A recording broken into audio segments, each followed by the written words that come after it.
Okay, so how many of you, when they go through their question banks, they go through the test, and right after the test, they go through the incorrect answers, and they make it all right answers? Because I was one of them.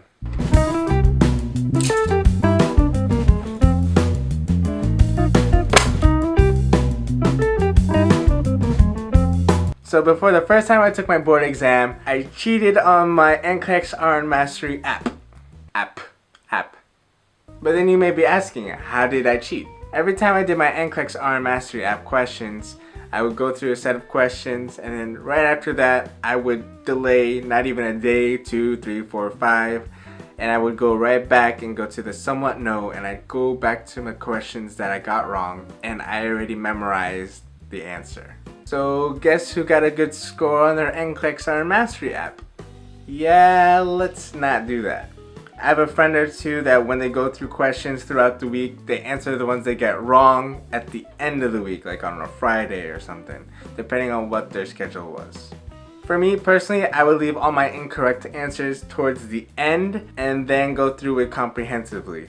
My thinking is, if I get a question wrong and I rationalize it, theoretically, I shouldn't get the question wrong again, should I have learned from my lesson. So if anything, by leaving my incorrect answers to answer towards the end of all my questions, not only does it give me time to forget the answer, but also if it mattered or if I remembered the right principle, I would still be able to get that answer correct. My cousin told me, answers can change. Don't memorize the answer. The answers can change. When I rationalize, I go through each of the questions, and then after following the questions, I'll then look at the answers and realize, oh, I got this wrong for this reason.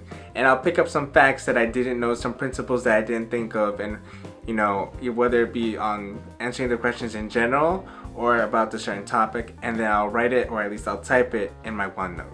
My flaw is I don't always go back to my notebook and look over the things I had written.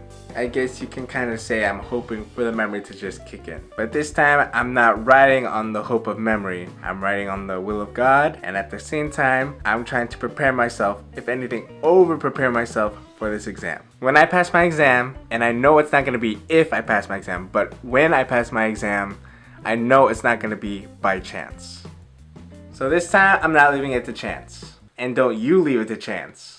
So when you go through your question banks, don't make it difficult for yourself. You want to make sure that you go through your questions properly and in order, and you don't cheat yourself out of the opportunity to learn. If anything, you're the only person who looks at your question bank, nobody else. We owe it to ourselves to do well on our question banks and not cheat ourselves with scores that don't reflect how we really took the exam. So yes, this is my way of looking into question banks. Try not to cheat yourself, and if you have any thoughts, I'd like to hear them down below, how you rationalize and how you take your questions. As always, very appreciated.